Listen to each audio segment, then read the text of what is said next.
One of the great tools of technology is that we can always work to improve our skills, and we can always work to improve better content for the people that we serve. I am Michael Santos with Compliance Mitigation, and one of the ways that we produce these case studies is we have a team that researches what's going on in the business community and how do people make decisions that can lead to complications with either government investigations or charges for white-collar crimes. We have a process, as anybody can find on our website, and this process is one that we document. Sometimes it's helpful to use this process to not only train people on how to make better decisions on the job, but also to help our team members understand how are we going to communicate this message to the clients that we serve. So frequently, I like to go ahead and redline or try, as part of our quality control message, to just go ahead and look at some of the first drafts that we receive of these case studies and then edit them in real time. So I'm starting this at 8:04, this edit at 8:04 on March the 21st. It's a Sunday morning. I hope that you're having a good Sunday morning, and I hope that you can learn a little something about compliance. What I'm going to do is open this document in a Word format. I'm going to go up here to review, and I am going to turn on track changes.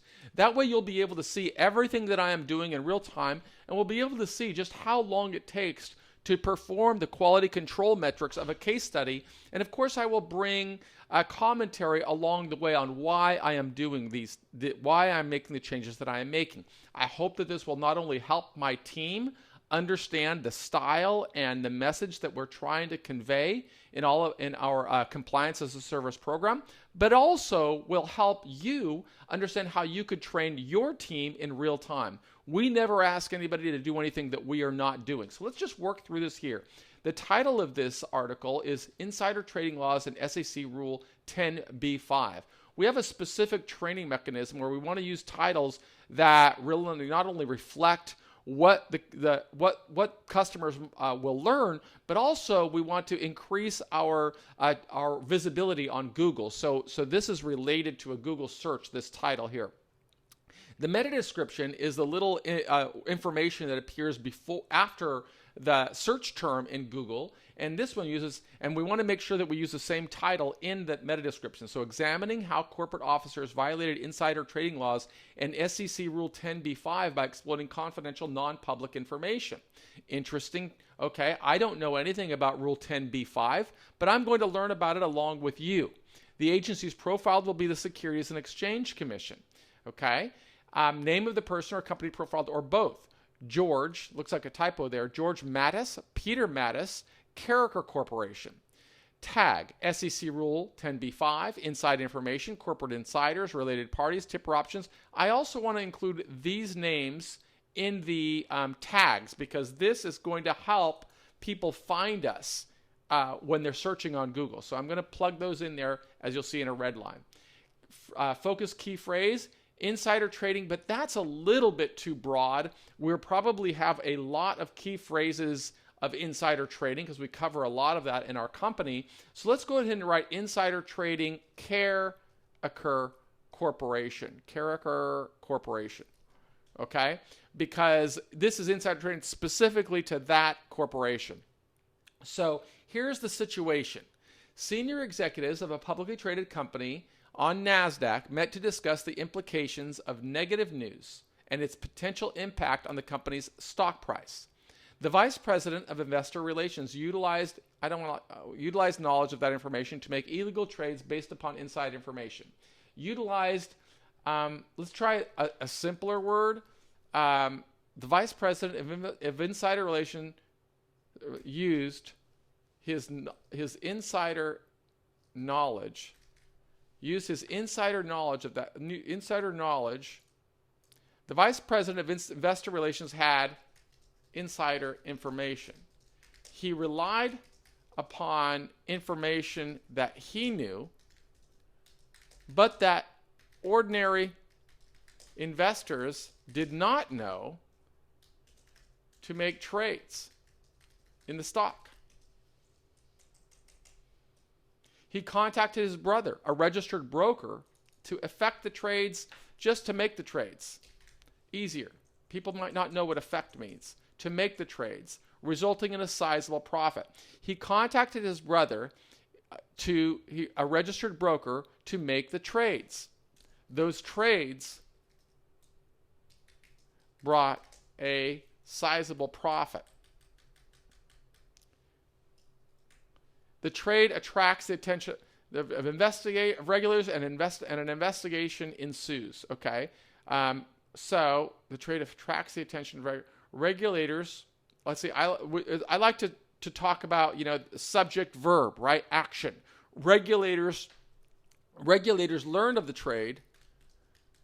When regulators learned of the trade,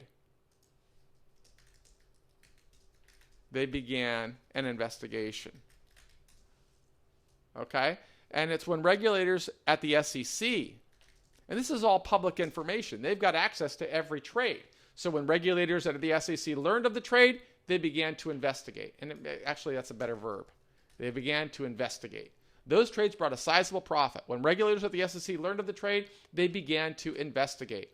Now you can see here the tracking on the left side of my screen. I'll make it a little smaller. So I hope you can follow along in the document.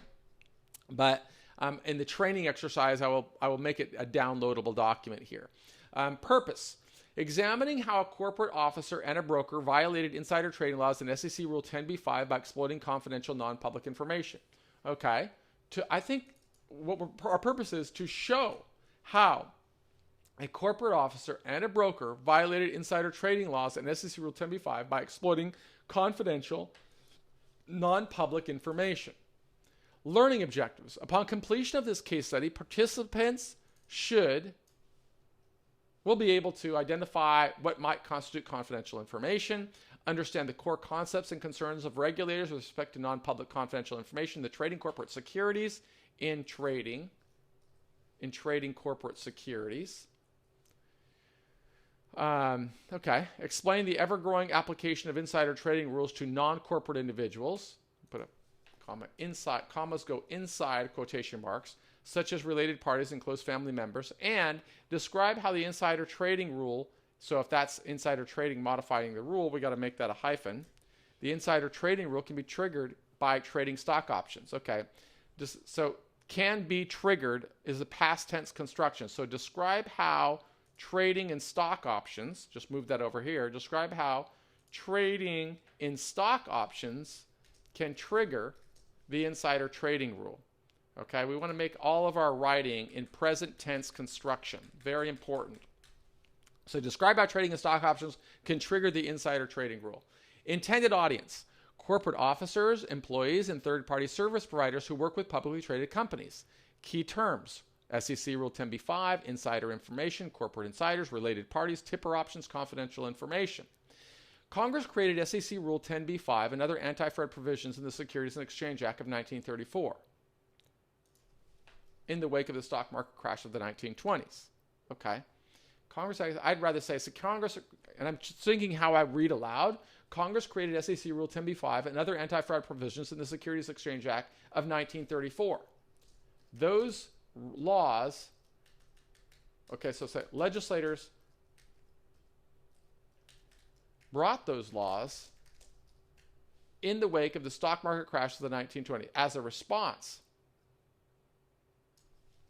response to, okay? Remember, subject, verb, strong. Legislators brought the laws as a response to the stock market crash of the 1920s. The law mandates that publicly traded companies must treat shareholders fairly. Oh, I didn't explain why I broke that up. I broke this up because it's easier to say shorter sentences. So, Congress created SEC Rule 10b-5 and other anti-fraud provisions in the Securities and Exchange Act of 1934. Legislators brought the laws as a response to the stock market crash of the 1920s. The law mandates that publicly traded companies must treat shareholders fairly, paying special attention to keep them informed regarding corporate developments that may impact the value of their holdings. Impact is truly a noun. It's not a verb. Okay, so it's important to use verbs when we're saying verbs. According to Webster's, impact is a noun. Paying special attention to keep them informed regarding corporate developments that may influence the value of their holdings. Failure to do so can lead charges for white-collar crimes. Well, let's study that again. The law mandates that publicly traded companies must treat shareholders fairly, paying special attention to keep them informed regarding corporate developments that may influence the value of their holdings. Right? The law, that's what publicly traded must do. Failure to do so can lead to charges for one-collar. Failure to... Actually, in this case, though, isn't it that failure to abide by these laws can lead to charges for white-collar crime? Right? Failure to abide by these laws, can lead to charges for white-collar crimes. If an insider trades a stock, if an insider bases a trade on a stock on material, if an insider uses information, relies upon information to trade on a stock, and that information is material, is both material and not available to the general public, that insider could face severe consequences, as in this case. Prosecutors frequently target Wall Street in order to build a reputation. Okay, remember, we're building a compliance program here, and we've got to be cautious about things like that. So prosecutors frequently target Wall Street in order to build a reputation. Prosecutors frequently target Wall Street traders that violate laws. Those prosecutions can bring headlines that advance careers for government investigators and prosecutors. Insider trading, in particular, presents a hot-button topic for regulators.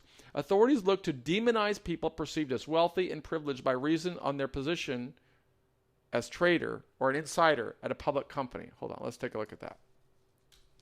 Authorities may demonize people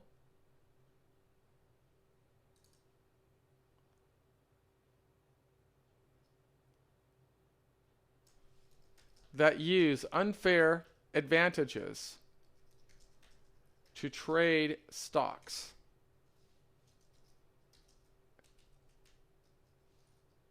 That's better. To trade stocks. In their minds, the practice of benefiting from confidential represents everything wrong with capitalism. In their minds, the practice of benefiting from confidential information represents everything wrong with capitalism. The growing social justice movement capitalizes on the sentiment to push for even more white-collar prosecutions. Business people should stay aware of both public sentiments, government priorities, and changing political climates. In this climate, we can expect more investigations and criminal prosecutions of business decisions. Background and analysis. In this climate, in the political climate of 2021, we can expect more investigations and criminal prosecutions of business decisions. Background and analysis. All the information in this background comes from government press releases and articles referenced below. George, is it George Matus? Let's just Google that. Let me Google that right now just to be sure. It says George, Georgematus. Let's see, is that a guy? George Matus, Forbes. Matus started earlier launching the company. Yeah, this is George Matus, CEO. Okay, we're going to go with George Matus. George Matus, Senior VP of Investor Relations at Carreker Corporation. Let me just make sure of that. Carreker Corporation, George Matus. Yeah, it's George. Okay. George Matus, Senior VP of Investor Relations at Carreker Corporation, learned from company accountants that the quarterly earnings would be well short of analysts' estimates. On May 16th, after participating in discussions regarding a press release, he learned that the negative announcement would occur after close of trading on May 22nd. Soon after, George Matus placed several calls and transferred funds to Peter Matus, his brother, a licensed stockbroker. George wanted Peter to trade in Carreker Corporation securities. George intended to capitalize on the confidential insider information he learned during confidential corporate meetings. Peter Matus purchased 750 put options with respect to Carreker Corp in his own personal account approximately 4 hours before the close of trading on May the 22nd.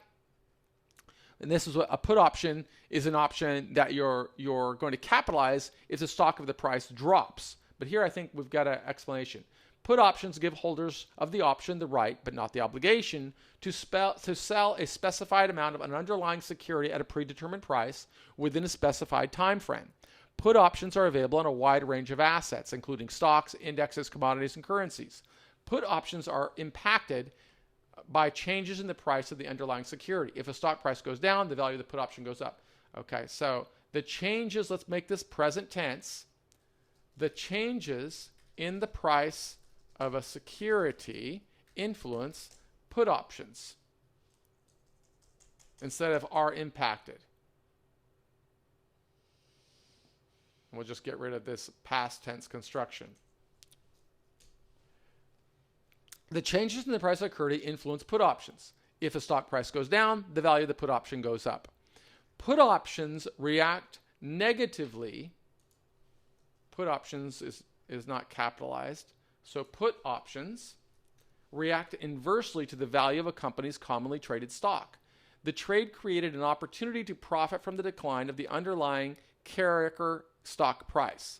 So basically, the guy's head of corporate relations, he learns the company's not going to meet its revenue targets or profit targets. He understands the relationship. If a company doesn't meet its revenue targets, the price of the stock will drop. Rather than shorting the stock, which would have limited his upside, he chose to play the options market, which gives him massive more exposure for less risk, to control 750 put options that effectively control 750 times 75,000 shares of stock.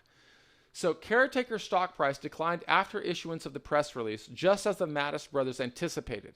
The stock price fell 43% over the next 4 days, from $18 from less than $19 to less than $11. The eventual sale of the put options purchased by Peter Matus yielded a profit of approximately $210,000, not a bad take for 4 days, for the benefit of George and Peter Matus. This unique, perfectly timed trade and the resulting sizable profit attracted the attention of the SEC. Important to understand that that's what regulators are doing. They're looking for unusual price movements. If somebody is not commonly trading in put options or in a particular stock, but just before the earnings announcements really short the stock by a significant amount or buy put options on a significant amount and profit like that over 4 days, it may raise their curiosity. And of course, in this case, that curiosity is not too hard to find because they've got two unusual names, George and Peter Matus. The brothers gave conflicting explanations to the SEC when questioned informally about their suspicious trading activities. That is right there a big problem because that could lead to obstruction of justice charges. Remember, you don't have to talk to law enforcement officers, but if you do talk to law enforcement officers, you better tell the truth because lying to officers is a crime. Obstruction of justice, falsification, or making a false statement that can expose people to prison. This led to the commission, their statements, so it's not this, their conflicting statements led the commission to formally request that both brothers testify under oath regarding the trades. Both brothers invoked their Fifth Amendment rights and refused to testify. Okay, so now they're refusing to testify, but it sounds like they've already given conflicting statements. Remember, you don't have to be under oath to be charged with making a false statement. You can be driving down the road at 75 miles an hour. A police officer asks you how fast you were going. You say, I was going 55. That technically is a lie to a law enforcement officer, and there are crimes associated with that. So understand more about how government brings charges against people. This in turn, okay, their refusal to testify, let's be specific, their refusal to testify led the SEC to formally enjoin each of the defendants from further violations of SEC Rule 10b of the Exchange Act and Rule 10b-5. Down here, we've got a footnote of what those two mean. Rule 10b-5 prohibits any act or omission resulting in fraud or deceit in connection with the purchase or sale of any security. Okay? So we got 10b-5. Where are we again? I lost where I was. Okay, there we are. They also requested an order for disgorgement of their ill-gotten gains pursuant plus interest. So that's an interesting word. That should probably be up there in our tags as well as requiring both defendants to pay civil penalties of 3 times the profit realized as a result of their unlawful acts. Wow. So disgorgement means you have to give up your profits. And not only do they have to give up their profits, they're looking for penalties of 3 times. So 3 times 200 grand, give up their profits, plus pay $600,000 plus in penalties. As Senior VP of Investor Relations, George Matus served in a fiduciary position at Carreker Corporation. His inclusion in meetings regarding the negative quarterly earnings and participation in formulating a notice to shareholders gave him special inside knowledge. Management discussions regarding the specific timing of the press release confirmed the need to keep such information confidential and non-public until its appropriate release. George Matus reacted inappropriately and unlawfully in trading for his personal benefit based on his inside knowledge of this negative news. In fact, part of the job description entailed just that, keeping such information private until it became appropriate to share with shareholders. His by notifying and funding his brother Peter's account in order to trade on the inside information confirmed his fraudulent intent. Peter Matus, a registered broker-dealer, also knew or should have known better. The information he received from his brother, a senior executive and fiduciary of Carreker, and trading on that information constituted an illegal use of confidential information. Peter's experience as a registered broker-dealer ensured that he clearly understood, suggested that he understood his own personal illegal behavior as a close family member, that he understood his behavior would be construed as his behavior may be construed as both illegal and unethical as a related party. His actions both before, during, and after the release of the negative information confirmed his willful participation in the fraud. The decision to use sophisticated means to game the system for extra profits on their illegal trading also indicates a measure of intent. They seemingly hope to hide their illegal activity by using put options. Using put options would make their activity less obvious, decreasing the likelihood of discovery. At least that was their intent. They also sought to take advantage of the leverage afforded by trading in put options, enabling them to earn a higher rate of return on the fixed amount of money they had to invest. Here's something we've got to think about. It doesn't make sense to go forward making criminal decisions without first understanding what's the motivation of the investigator. The investigators at the SEC have clear data. They can see unusual trades. It's an unusual trade to capitalize like this just days before an earnings announcement, and they're going to get names who made big profits. If I see a name of Matus, an unusual kind of name in America, and I know that at Carreker, who are the names of the corporate insiders, and I see Matus as a corporate insider, I mean, I got to think that somebody could figure that out pretty easily. These brothers, weren't really thinking too well. The Matus brothers' subsequent invoking of their Fifth Amendment rights also bode poorly for, well, this is past tense. The Matus brothers' subsequent invoking of their Fifth Amendment right also, did not put them in a favorable position. Let's put that. Did not put them in a favorable position. Okay? Investigators likely interpreted their silence as an indication of their guilt. Although they had every right not to incriminate themselves, their inability to defend their actions enabled the SEC to obtain a punishing judgment against the brothers. I wouldn't be surprised if they face criminal charges as well. Recommendations. Here we go. Let's see if we got a recommendation here. Corporate executives of companies with publicly traded securities need to create an environment in which all senior executives, employees, and related parties strictly guard their fiduciary responsibilities. George Matus should have treated non-public information as sacrosanct, given his position as Senior Vice President of Investor Relations. Yet, he felt comfortable enough to not only share the information with his brother, but to trade on it as well. Compliance must serve a critical function in all organizations, but materially more so for those privileged to trade as shares of the public markets. At a minimum, executives of publicly traded companies must be made aware of the trading restrictions applicable to all employees, including themselves.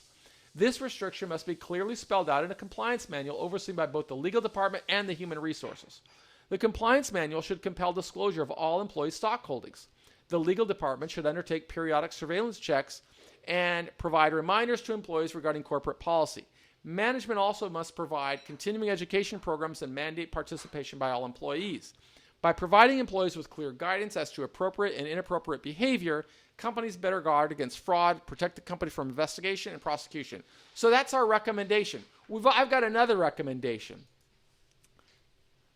Profile, one final recommendation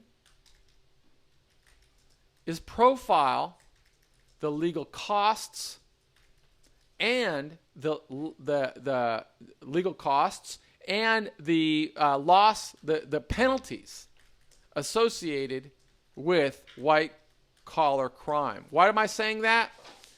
Because if these people understood that decisions like this that seem, I don't know what they were thinking but to trade on this stock because they got, whatever.